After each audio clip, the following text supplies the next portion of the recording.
the government strives to protect our beautiful flora and fauna, we're taking you on a tour of one of the most picturesque sites in Jamaica. It's the Hope Zoo, right here in St. Andrew. Hello and welcome to Jamaica Magazine. My name is Audrey Williams.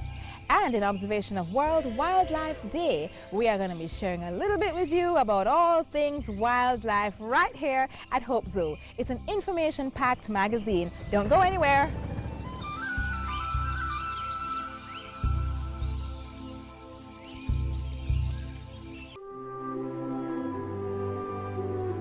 Crocodiles contribute significantly to maintaining pollution-free waters and clean habitats for themselves and other wildlife. They serve a purpose in our marine ecosystems.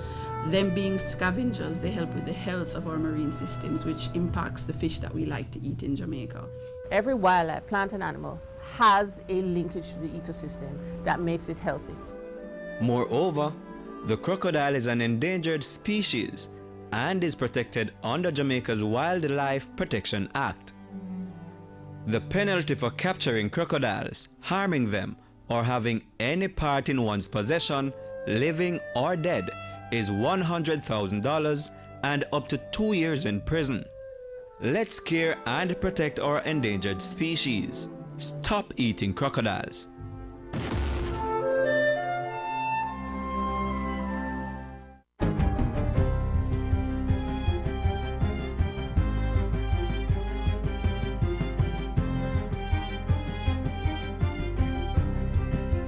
Good day, I'm Carleen Brown Thompson and this is your JIS News for Monday, March 3.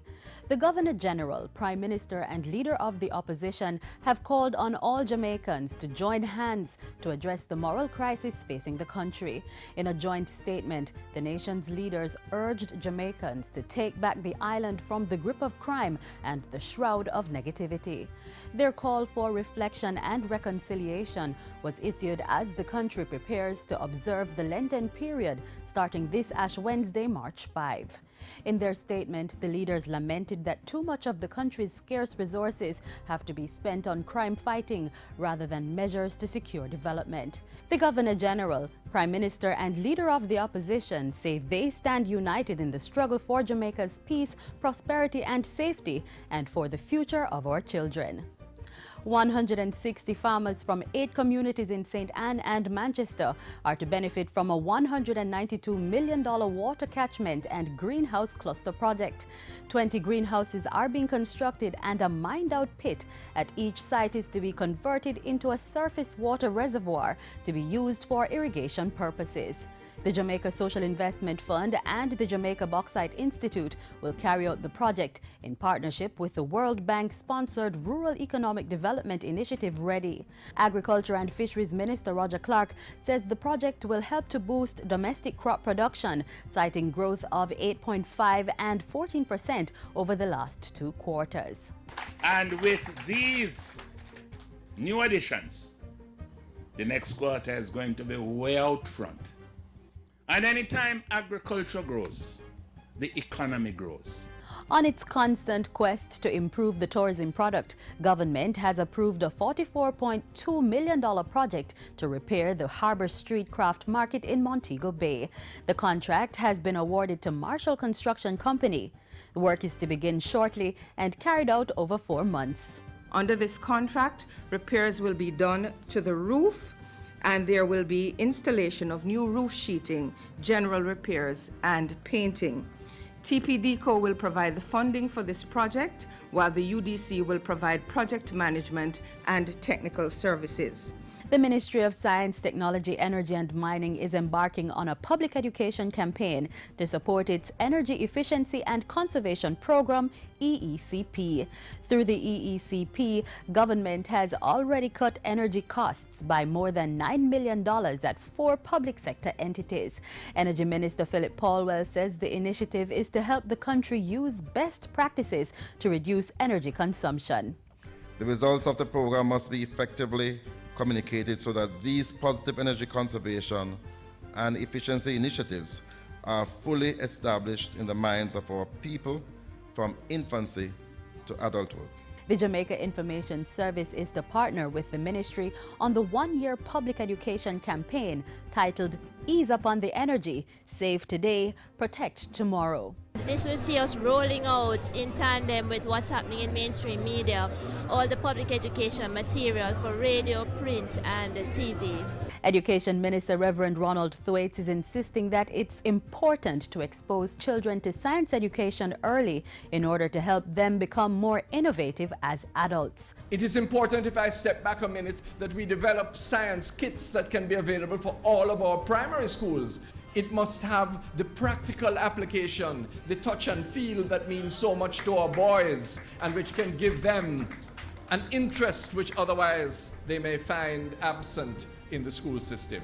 Minister Thwaites was addressing the second phase of the Jamaica Diaspora Education Summit held at the Cedar Grove Academy in St. Catherine recently.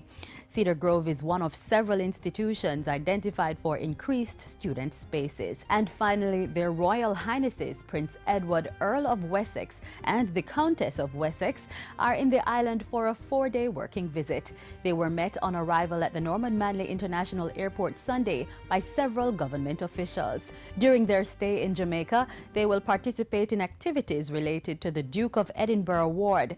The Earl is the trustee of the Duke of Edinburgh's International Foundation and chair of the International Council. On Sunday, their Royal Highnesses participated in the Duke of Edinburgh Cup golf tournament and prize-giving ceremony at the Caymanas Golf and Country Club in St. Catherine. They are expected to leave the island on March 5. And that's it for JIS News Today. I'm Carleen Brown-Thompson. Thanks for watching.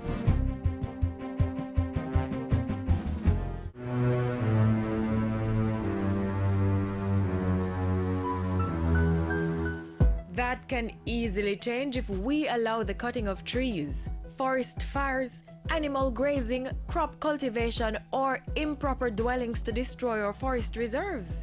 Help preserve Jamaica's flora and fauna.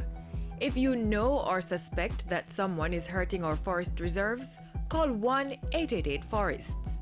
Remember, protecting our forests means sustaining our lives. I'm here with Yvette Strong. She is a Senior Manager for Protection and Conservation at NEPA, and we are in the perfect place to talk about World Wildlife Day. Tell us about World Wildlife Day. Why is it important to us in Jamaica? Okay, NEPA has the overall responsibility for the management of the environment, which includes wildlife. Wildlife refers to animals, plants, and other organisms living in the natural and undomesticated state. Okay. For example, our Jamaican iguana, Jamaican yellow snake, and our Jamaican conies, which are indigenous to Jamaica. Okay, great. And we have an obligation to protect them, don't we? Yes, we do. Absolutely. Thank you so much. It was great sharing with you.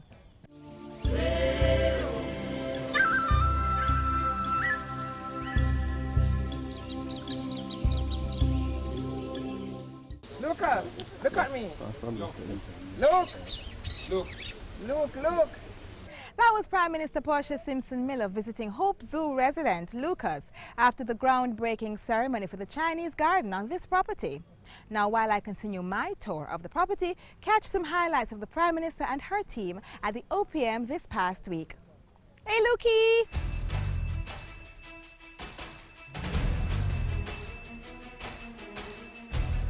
Prime Minister upbeat about promising economic climate, $6.7 million zinc fence removal project for Greenwich Town, and the nation's leaders join together on a call for unity and transformation.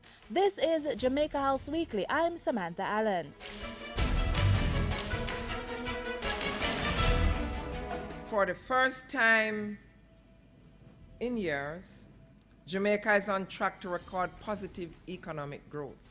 An optimistic Prime Minister Portia Simpson Miller reporting on the positive movements in the economy for the 2013-2014 financial year. The economy grew by 1.4% in the September to December quarter of 2013. Mrs. Simpson Miller was speaking last week at the 10th Anniversary Award Ceremony for the Community Training for Empowerment Program, CTEP. As a government, We are serious about human resource development and resolute about increasing the training and skill levels of our people. The CTEP program is a fine example of what we need in every community throughout Jamaica to actualize the economic revolution that is needed for growth, for development, and certainly for prosperity. CTEP is a 10-year-old project that has trained over 1,000 residents of South St. James to take up jobs in the hospitality industry.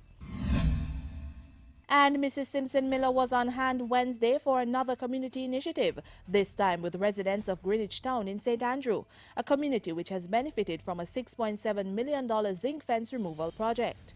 It is yours and yours to protect. And I'm going to ask you that we keep the fence looking as good as it is today. The Jamaica Social Investment Fund erected 291 meters of UPVC fencing and installed 27 pedestrian gates in the community, which is in the vicinity of Marcus Garvey Drive. Let us unite for the good of this land and the well-being of all our people. A call from Prime Minister Portia Simpson Miller, Governor General Sir Patrick Allen and Opposition Leader Andrew Holness appealing to Jamaicans to reclaim the island from the grip of crime and negativity.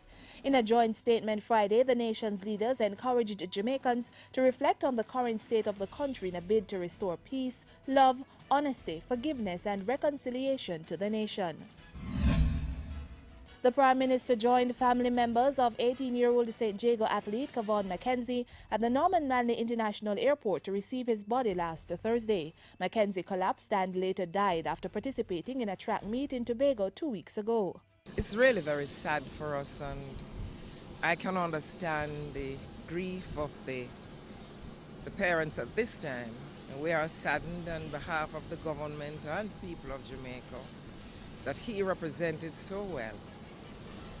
We want to extend to his mom and dad and members of the family our condolences. Government will cover funeral expenses and has been providing counseling support for members of Kevon's family. Mrs. Simpson Miller told JIS News that even as the Trinidadian government carries out its tests, Jamaica would be doing its own scientific tests to determine the cause of death. And the Prime Minister was represented by Youth and Culture Minister Lisa Hanna at the commissioning and graduation ceremony for new officers in the Jamaica Cadet Corps. The ceremony was held on Saturday. Jamaica expects special contributions and solid societal impacts from all of you newly commissioned officers. There are good reasons to celebrate the Jamaica Cadet Movement, a movement that has been a literal lifeline providing direction to our young people. A commission of inquiry into the May 2010 Tivoli incursion has been established. The 3 commissioners were named last Monday. Retired Chief Justice of Barbados, Sir David Simmons, will chair the commission.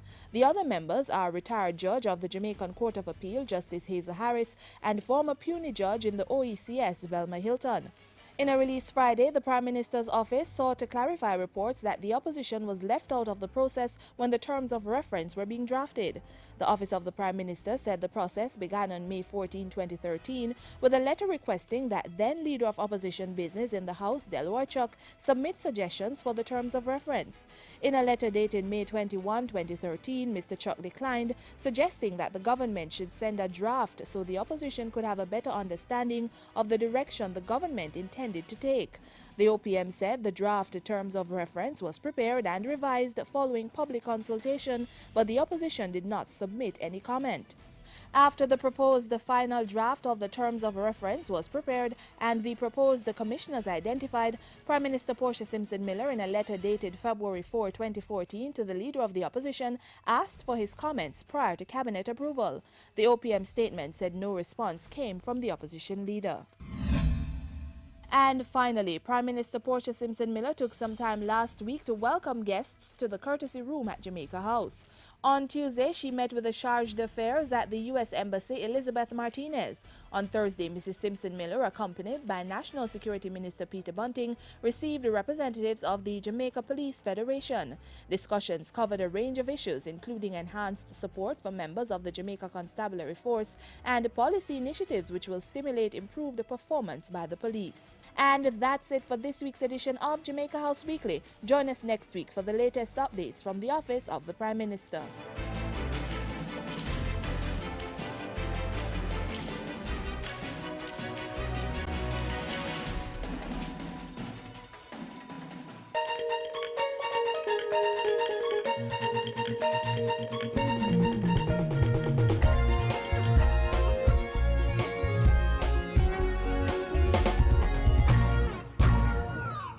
Welcome to the FSC Minute. I am Nadine Newsom. Today we explore issues related to investments, and joining me is Sonia Nicholson, Senior Director of Securities with the FSC. Welcome to the FSC Minute, Sonia. Thank you, Nadine. Sonia, what is a client statement?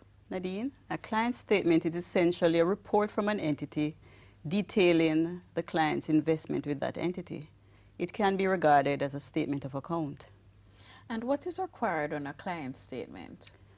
A client statement, by law, is required to detail the type of investment the client has with that entity, the debit or the credit balance that may be on the client statement, and also a statement indicating whether the funds are held for safekeeping or in segregation. How often should investors receive client statements from their securities dealers? Once there's a credit or a debit balance or securities held on behalf of clients, the securities dealer should send statements to the client at the end of each month once there's a transaction during the month. If there's no activity, then the client statement should be sent once every 3 months at the very least. Thank you, Sonia. My guest today was Sonia Nicholson, Senior Director of Securities at the FSC. For the FSC Minute, I am Nadine Newsom.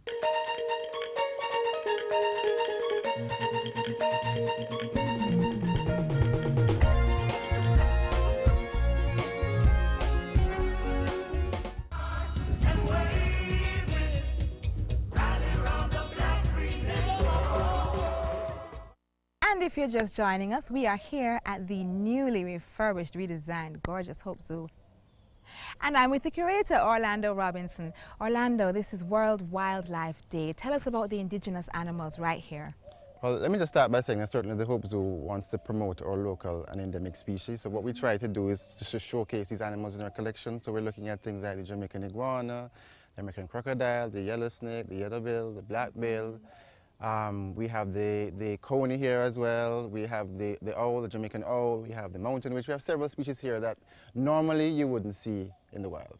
But hopefully people can come and experience them here at the Hope Zoo. Wow, why are they not seeing them in the wild though? Are we killing them off? What's the story? Well, I mean, a lot of our wildlife is unfortunately under some pressure, whether it be through illegal hunting or the pet trade. So we really are trying to get the message out there to the public that we really should leave these animals where they are. And of course, they need habitat in which to survive as well. So it's a twofold responsibility. Right. Don't hurt the animals, and please, when you can, leave the habitat intact. And they're beautifully showcased here. The government is doing everything it can to make sure that it preserves not only the life of the wild creatures around us, but everybody else as well. And that's why the plans for the Jamaica Global Logistics Hub are in keeping with the environmental codes and regulations. Take a look at this game-changing project.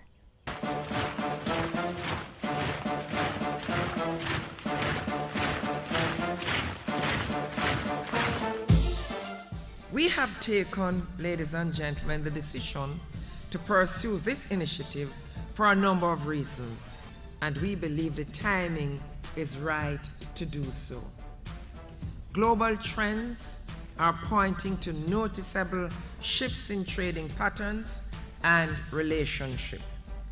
Ports are evolving from being simply gateways to international trade to becoming an integral element in the global supply chain and logistics industries. Where are we now in the process, you may ask? The privatization of the Kingston Container Terminal is moving ahead. We expect that a concessionaire will be in place by the end of this year.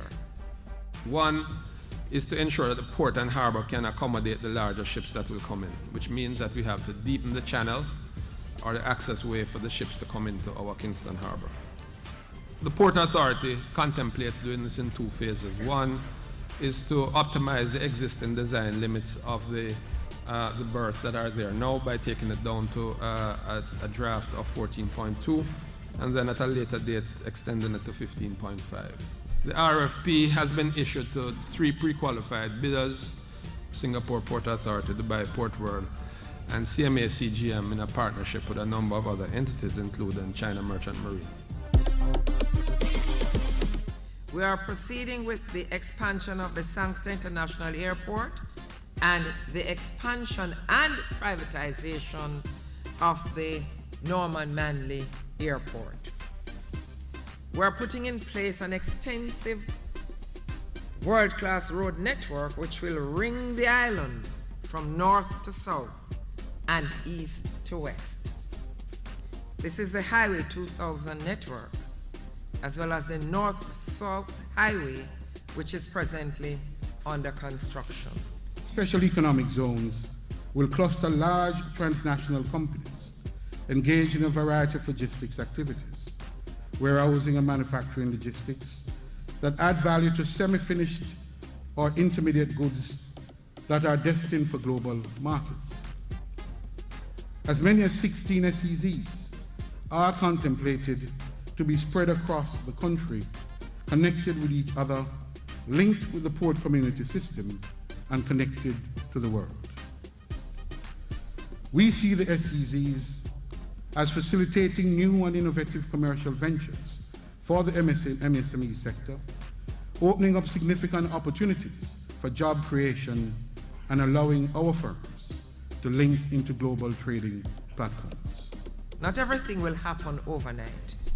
The implementation of this initiative is a long-term undertaking. When I speak about the Jamaica Logistic Initiative, I'm talking about the Jamaican productive sector grabbing this opportunity and making money. The Jamaican Logistics Hub has the potential to be the single most important move made by the government in recent times to revolutionize Jamaica's business landscape. Ladies and gentlemen, as a country, we're at a crucial point in our history. There is no more time to waste. I think this was the most amazing thing that I've done, not just this year, but last year. I never imagined for a moment the opportunities that were to be found here. I think the presentations were excellent. It's a really exciting prospect for Jamaica, and coming at a time like this when there's so much uncertainty in the economy, I think it's just what we need. And I hope all of Jamaica will get to know about the hub, position themselves for fitting into the hub, whether it's directly or indirectly. I hope the training institutions will position themselves to supply for the hub to train students in order to take advantage of the opportunities that the hub will bring.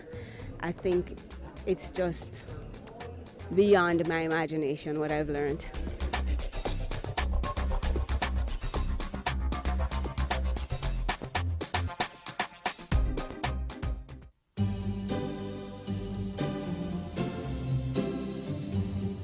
It keeps our bodies working, our food nutritious, our living and working spaces clean, and our lives comfortable.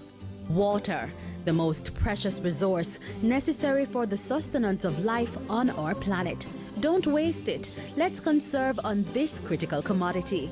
In the house, invest in storage containers and buckets. Take quick showers instead of long baths, and invest in water-efficient shower heads, toilets, and faucets.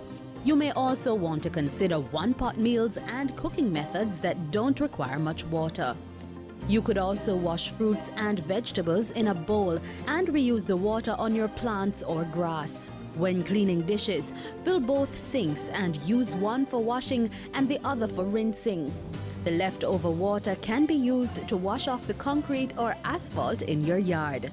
If you must wash your car at home, aim for once a fortnight and use a bucket to do the washing instead of running the hose. Don't delay. Start your water conservation practices today. We're still in the dry season, so what better time to talk about the importance of protecting our forest reserves? The Forestry Department has been on a continuing public education program to help the public to become more aware of the impact of their activities on our forests. And how are they doing that? Well, one activity is the annual Forest Trek. Starting at sunrise, they began a journey up the majestic Blue Mountains. The goal? Replanting 600 trees in the wetland forest 5,000 feet above sea level. Motive: supporting the Forestry Department's efforts to preserve forested areas, which indeed help to sustain our lives. It's a physical fitness exercise as well. A 12-kilometer trek from St. Peter's to the Cinchona Botanical Gardens, testing hikers' strength and endurance. But certainly an invigorating experience of nature's thrilling beauty.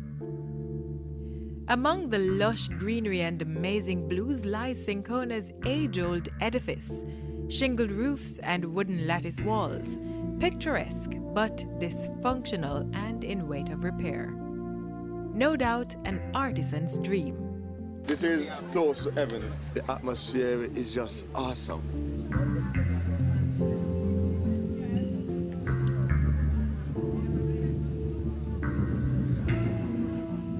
The main aim behind the trek is just to get more Jamaicans aware about our forests. So we feel that you bring them up here, they can literally breathe it and feel the need to protect it.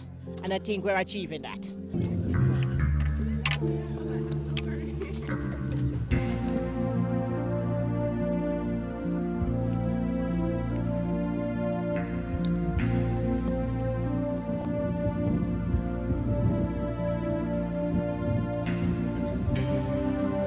Persons who are ready to plant, just follow the trail.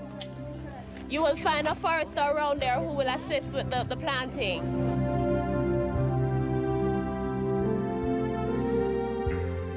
Approximately 0.1% of our forests are lost annually. That's too much in numbers, and therefore it's important to replant. We really are doing a lot in terms of destroying all the natural forest reserves and the rivers, and so we need to do our part. It's no easy task, one requiring the input of every sector of society. Fittingly, the theme for Forest Trek says it appropriately. Do your part, let's replant. I'm glad I played a part. I think it's awesome that the Forest Department has organized the whole trip and, planting trees in this area. I was excited to make the journey up, and I was also excited to get my hands dirty and to do my part. And I planted 2 trees, 2 silky oaks. Yeah, and it was a great feeling. I would actually do it again. For more information, contact the Forestry Department. 173 Constant Spring Road, Kingston 8. Telephone number 924-2667-8.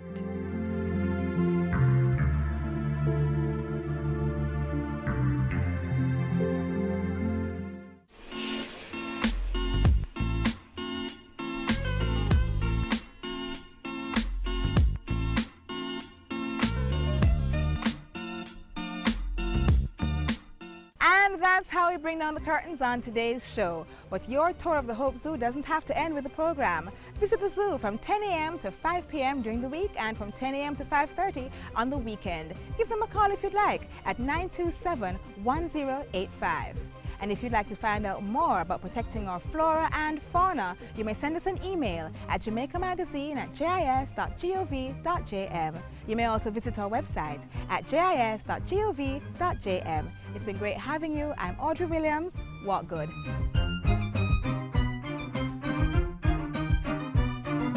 This has been a production of the Jamaica Information Service, the voice of Jamaica.